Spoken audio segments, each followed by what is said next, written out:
Called just a paper tiger, U.S. Air Force fly its all-power for surrounds South China Sea island.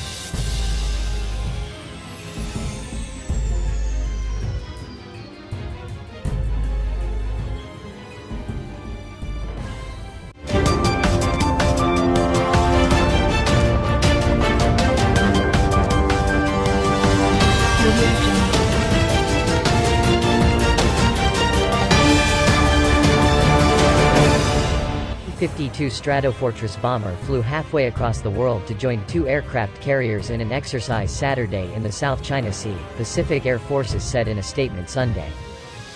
While the B-52 was flying with strike fighters and electronic warfare jets from aircraft carriers USS Nimitz and USS Ronald Reagan over the Pacific, Air Force pilots flew B-1, B-2, and other B-52 bombers above Independence Day celebrations in Boston, New York City, Philadelphia, and Baltimore. Back home we would celebrate the 4th by launching fireworks, Yeoman 2nd Class Charis Knox, assigned to the Nimitz, said in a Navy statement on Saturday, but nothing celebrates freedom like launching fighter jets from the middle of the ocean at night. The bomber, from the 96th Bomb Squadron, 2nd Bomb Wing, left Barksdale Air Force Base, LA, for the 28-hour mission to demonstrate U.S. capability to rapidly deploy to a forward operating base and execute long-range strike missions, PACAF quoted Squadron Commander Lieutenant Colonel Christopher Duff as saying.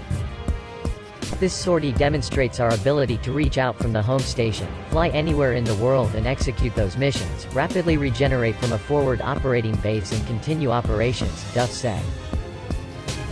Chinese Foreign Ministry spokesperson Zhao Lijian said the exercises were performed totally out of ulterior motives and undermine stability in the area, according to the Associated Press. Against such a backdrop, the U.S. deliberately dispatched massive forces to conduct large-scale military exercises in the relevant waters of the South China Sea to flex its military muscle, Zhao said at a daily briefing, the AP reported Monday. Air Force bombers have appeared over the Western Pacific several times this year. 4 times B-1B Lancers have overflown the South China Sea or teamed with Japanese air self-defense or U.S. fighters for exercises since April. A pair of B-52s from Eielson Air Force Base, Alaska, flew to Japan in June for training.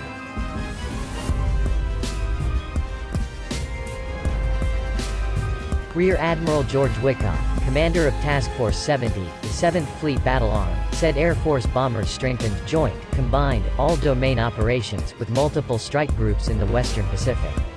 The USS Theodore Roosevelt is also patrolling the region.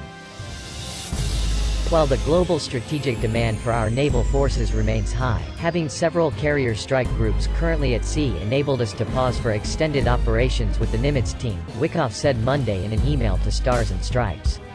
Saturday's exercise came after the Defense Department on Thursday expressed concern over the Chinese military conducting large-scale exercises around the Paracel Islands in the South China Sea from July 1 to 5. The designated area where the exercises are due to take place to encompass contested waters and territory, according to the DoD statement. Conducting military exercises over disputed territory in the South China Sea is counterproductive to efforts at easing tensions and maintaining stability.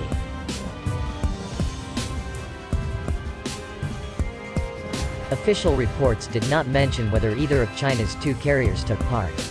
But China's state-run newspaper Global Times wrote that the South China Sea is fully within grasp of the Chinese military and any U.S. aircraft carrier movement in the region is solely at the pleasure of the Chinese military, which has a wide selection of anti-aircraft carrier weapons like the DF-21D and DF-26 aircraft carrier killer missiles. Navy Chief of Information Rear Admiral Charlie Brown responded to the article with a tweet Sunday, and yet, there they are. 2 U.S. Navy aircraft carriers operating in the international waters of the South China Sea.